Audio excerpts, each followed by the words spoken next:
Quando paramos para analisar Bob Esponja, percebemos que este maravilhoso desenho quase nunca segue um padrão comum de acontecimentos, o que com certeza é a cereja do bolo da obra. Mas existem alguns episódios que acabam passando do ponto e que muitas vezes me fazem questionar se este desenho é realmente infantil.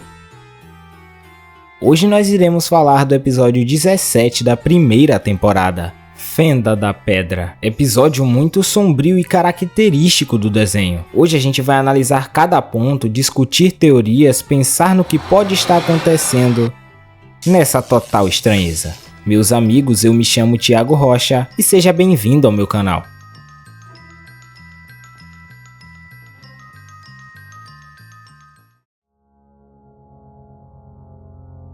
O episódio começa com Bob Esponja e Patrick saindo de um dia no mundo da luva. É meio que um parque de diversões da Fenda do Biquíni. Acontece que na hora de pegar o ônibus para voltar para casa, o Bob Esponja, como sempre, tem que arrumar uma confusão mesmo sem saber como causou ela. Ele acaba batendo o balão na cara do motorista muitas e muitas vezes, o que acaba sendo bastante engraçado, porém o cara não gostou e fica muito irritado. Tanto que desiste até de pegar o dinheiro da passagem e deixa ele simplesmente entrar. Porém é nesse momento que eles acabam se ferrando, porque o motorista passa do ponto previsto da Fenda do Biquíni e eles vão parar no lugar completamente escuro e extremamente assustador, sendo nomeado como Fenda da Pedra. A única iluminação do local se deve aos postes. Lá tudo parece diferente. Os outros animais marinhos não são nada parecidos com eles, nem mesmo na própria fala. Mesmo desesperados, eles pensam por um segundo: vamos esperar o ônibus passar de novo, né? Porém, por um descuido, nosso amigo Bob Esponja perde o ônibus de volta, enquanto Patrick, infelizmente, não consegue avisá-lo. É o que achamos, né? E fica lá gritando pela janela meia hora. E no meio de tudo isso, perde também a sua única companhia naquele momento, o balão do mundo da luva. Ele pede ajuda a um estranho, porém, como eu já havia dito, eles falam de uma maneira completamente diferente, como se não conhecessem a linguagem tradicional. E coincidentemente, ele corre atrás do balão.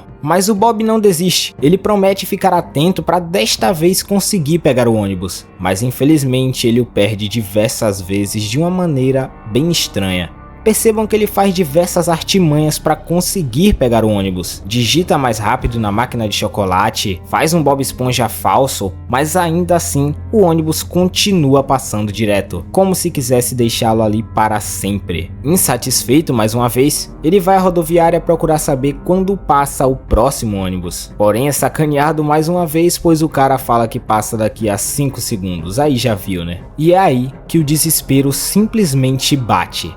Escuridão bem avançada. O Bob Esponja está ali perdido, ele não conhece ninguém, ele não sabe exatamente quando ele vai conseguir voltar para casa. Aparentemente a Fenda da Pedra é tão no fundo do mar que a luz simplesmente não chega, tanto que o Bob Esponja ainda chega a ironizar: vou fechar meus olhos para que pareça menos escuro. Ele não aguenta mais perder os ônibus, ele não aguenta mais se sentir sozinho. Todas as suas tentativas de sair dali deram errado, ele percebe que está sozinho naquele lugar, sem nenhuma única esperança. Quando de repente ele escuta alguém estranho vindo da escuridão, o que o deixa completamente assustado.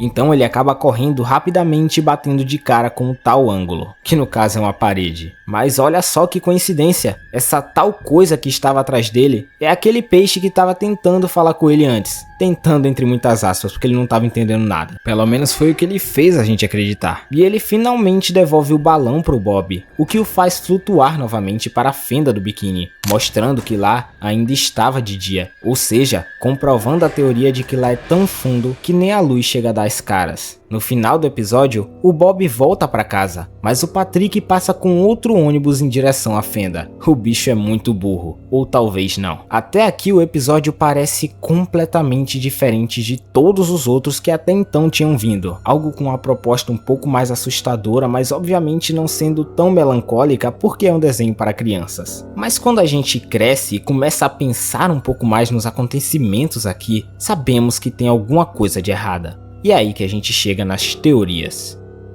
Sem dúvidas, o fato mais estranho durante todo esse tempo foi o Bob Esponja não conseguir alcançar nenhum ônibus. Parecia que algo sempre o impedia, e isso fica nítido em uma cena. Quando o Bob tá brincando de tocar na máquina de chocolate e voltar para o mesmo lugar, o ônibus passa e volta, parecendo que estão realmente brincando com a cara dele. Será que o motorista falou com toda a rede para ignorar o Bob Esponja? Isso é uma teoria de um canal de humano que eu vou deixar aí na descrição, que inclusive eu acho que é a mais racional de todas. Mas agora a gente vai pro lado um pouco mais bizarro. Será que o tempo passa de uma forma diferente lá também? Porque o Patrick vem aparentemente no mesmo ônibus e não teria todo esse tempo e toda essa andada para ele chegar até lá. Ou talvez o Patrick também tenha sido forçado a entrar no ônibus para não conseguir colidir com Bob Esponja no meio do caminho. Mas a mais bizarra de todas é que o Bob Esponja simplesmente está alucinando. Toda aquela loucura do ônibus parece simplesmente irreal. Mas sinceramente, quando se trata de Bob Esponja, eu acho que a gente deve descartar essa.